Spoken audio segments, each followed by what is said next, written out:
Welcome to the main event. Intrinsic motivation is when we do things just because we enjoy them, not for rewards. It happens when we engage in activities we find fun or interesting, like gardening, painting, or reading. In education, it's important to create fun and engaging learning environments. Instead of relying on rewards, teachers should help students find joy in learning.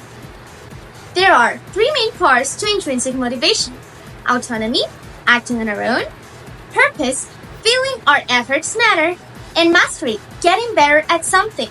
This is different from extrinsic motivation, where we do things for external rewards or to avoid punishments. On the other hand, extrinsic motivation involves doing something for external rewards. This could include grades, certificates, or the desire to impress someone. While extrinsic motivation can be effective in getting learners started, it might not sustain long-term engagement. For example, a student can study for exam, but it's a hard exam, but he might not continue practicing after the test passed. Extrinsic motivation refers to performing an activity to earn a reward or avoid a negative consequence, rather than an inherent satisfaction of the activity itself. So, for example, where I work, we use smell spots. We have these rewards for the kids to make good decisions, or to, for example, we have quiet time. They are not allowed to stand up or talk to other people, so for them to do that, we give them the reward of a smell spot. You put this in their hand and they get the chance to smell. It's really nice, or some kids like it. And also we have the happy helper reward, which is this badge that says happy helper. They get to choose which one is their favorite one. We gave them this because they are using the 4 of these here in the school. We use the be kind, be respectful, be responsible, be safe. And if they are using the 4 of these in the next day, they get the reward to be the happy helper, and they get to sit in a special chair and help the teacher. So it's this extrinsic reward. I'm going to talk about the comparison between these two motivations. They both have an impact on learning and language, but they can differ in the experience of the learner.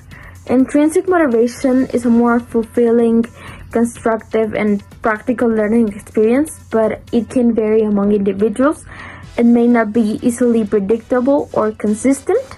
And there's also a risk of overlooking external rewards. And on the other hand, extrinsic motivation can provide short-term benefits, but it can also lead to short-term feelings of accomplishment, and it may not foster a love for the language.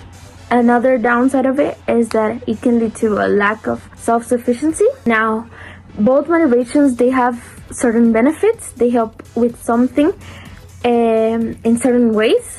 That is why having a balance between these two is ideal and optimal.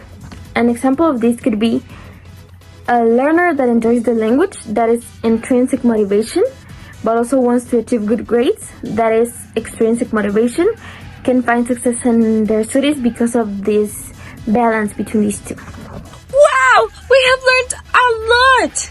Now, to sum up everything that has been discussed, now we know that intrinsic motivation and extrinsic motivation help both teachers and students to develop strategies to enhance learning. We have also learned that by fostering intrinsic motivation through enjoyable activities and also recognizing the extrinsic motivation rewards, we can create a more engaging and powerful learning environment. Thank you for watching. Hope this video helped you to get to know a little bit more about the importance of motivation in language learning. See you next time. Bye!